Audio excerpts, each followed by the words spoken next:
Hello everybody, it is me, Mario, and today I'm going to talk to you guys about sexual reform in the United States.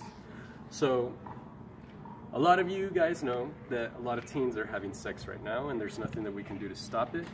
They are feeling things on a whole new spectrum. Since it's new for them, it's like their sexual awakening. And I want you to think back to your teens and of all the bad decisions you ever made and wonder what you could have done better during this time.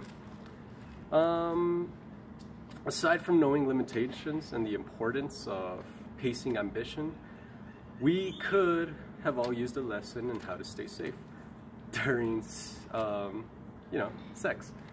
So, because we were all there to see those PowerPoints and we've seen what advanced stage gonorrhea looks like, I want to tell you guys about progressive sexual reform for students so that it benefits everybody. Now, according to a study done by the Guttmacher Institute, it argues that federal policy should focus on comprehensive, medically accurate, and age-appropriate programs.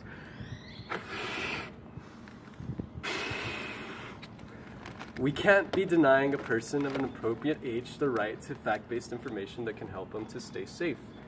It takes a lot of sense to educate the population on how to do something to avoid the negative outcomes, rather than just telling folks to say no.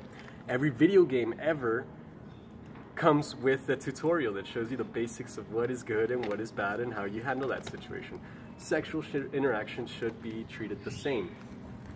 Now, think about when you started to become sexually active and how old you were then. Do you remember talking about sex in a factual, informative manner with anyone who wasn't a part of your friend group, receiving information from your older brother's cool best friend? When I was in high school and as early as middle school, we were getting talked to by presenters that were paid for by the school, and they would just show us crazy PowerPoints with, advanced stage gonorrhea, chlamydia, people with HIV dying, shock factor stuff. And it was regularly taught to us not to have any sexual interactions.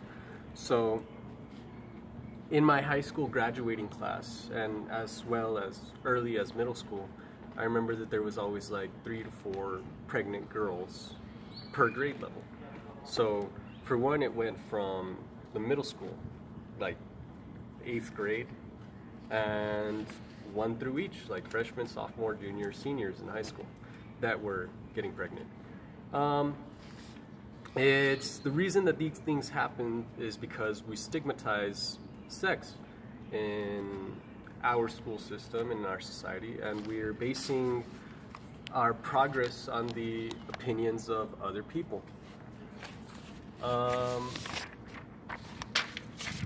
It's interesting because I'm trying to communicate with you that it isn't as controversial as it seems. This approach isn't too wild, too crazy. It's already being adopted and mandatory in many European countries, like France, Germany, Scandinavian nations, everything.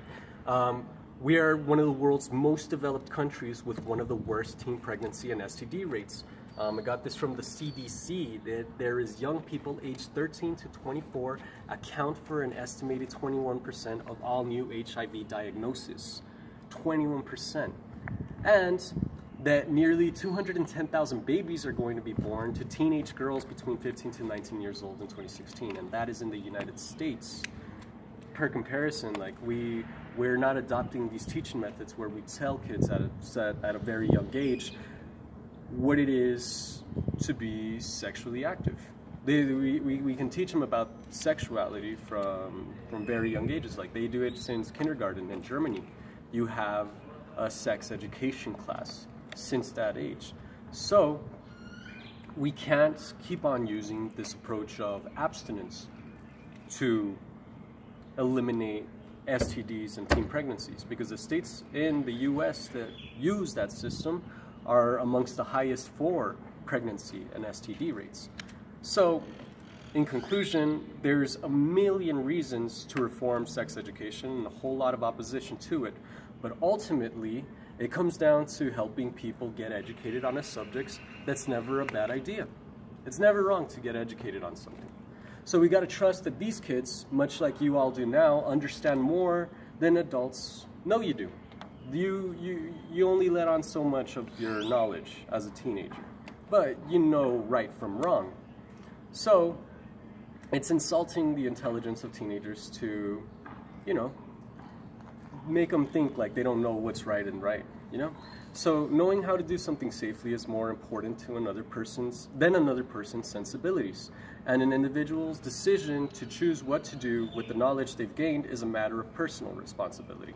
So overall, I hope you all take into consideration that this would do a world of help, and that you don't have to look too far to see that sex ed isn't working in the United States. It can be improved, and I hope you all have safe sex and don't have any unwanted children.